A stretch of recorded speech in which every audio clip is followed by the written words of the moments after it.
খরগোশের খামার, তাও আবার রাজধানীর কেরানীগঞ্জে। এখানে চাষ হচ্ছে 15টি দেশের বেশ কয়েকটি জাতের খরগোশ। 8 বছর আগে শখের বসে শরীফুল ইসলাম এই খামার গড়ে তোলেন। পরে এটাই হয়েছে শরীফুলের জীবন ও জীবিকা। খামারের সর্বনিম্ন 20,000 থেকে 40,000 টাকা পর্যন্ত বিক্রি হচ্ছে এক একটি খরগোশ।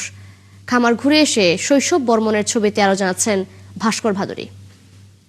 নায়াসিনামাইড ও স্যালিসাইলিক সমৃদ্ধ লিলি ফেস ওয়াশ যা ফেসের ডেড স্কিন সেল দূর করে দেয় দ্বিগুণ ফাস্টার ব্রাইটেনিং।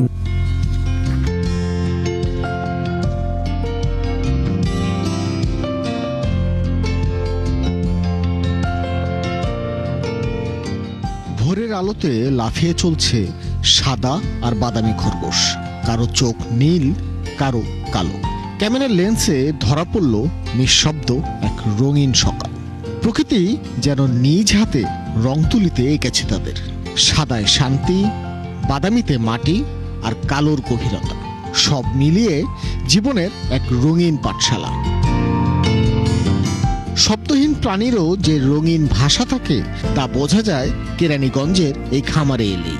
এখানে কথা বলে চোখ, নড়ে ওঠে লোম, আর লাফের তালে তালে তৈরি হয় এক নীরব কবিতা। 8 বছর আগে শরীফুল ইসলাম শখের বসে পালতে শুরু করেন এসব খরগোশ। 8 বছর পরে এটি তার মূল ব্যবসা। Satin Angora, giant Angora, Holland lop, lion lop ও মিনি লপ জাতের খরগোশ নিয়েই চলছে তার জীবন। প্রতিটি বিদেশি জাতের এসব খরগোশ বিক্রি হচ্ছে 20 থেকে 40,000 টাকা পর্যন্ত। 10,000 টাকা থেকে শুরু করে 40,000 টাকার মধ্যে আমার ফার্মের মধ্যে যা আছে এই রেঞ্জটা ওঠানামা করবে আর কি। এটা জাত হিসেবে ভেরি করবে, কারণ কিছু জাত আছে নেদারল্যান্ডের, কিছু জাত আছে জার্মানের, কিছু জাত আছে হল্যান্ডের, কিছু আছে ইন্দোনেশিয়ার, কিছু আছে তুরস্কের। এই খামার শুধু খাঁচা আর খাবারের জায়গা নয়, এখানে প্রতিটি খরগোশেরই আছে আলাদা নাম, রং আর গল্প। কেউ সাদা তুলোর মতো নরম, কেউ আবার মাটির রঙে মিশে থাকা জীবন। জেনজি যারা, তারা খুব বেশি নিচ্ছে, কারণ তারা পড়াশোনার ফাঁকে বাহিরে টাইম এক্সপেন্ড না করে তারা ঘরের মধ্যে টাইম এক্সপেন্ড করতেছে। একটা রেবিট নিয়ে, 2টা রেবিট নিয়ে নিজে প্রোডাক্ট উৎপাদন করতেছে, সেল না করতে পারলে আমাদের কাছে দিচ্ছে।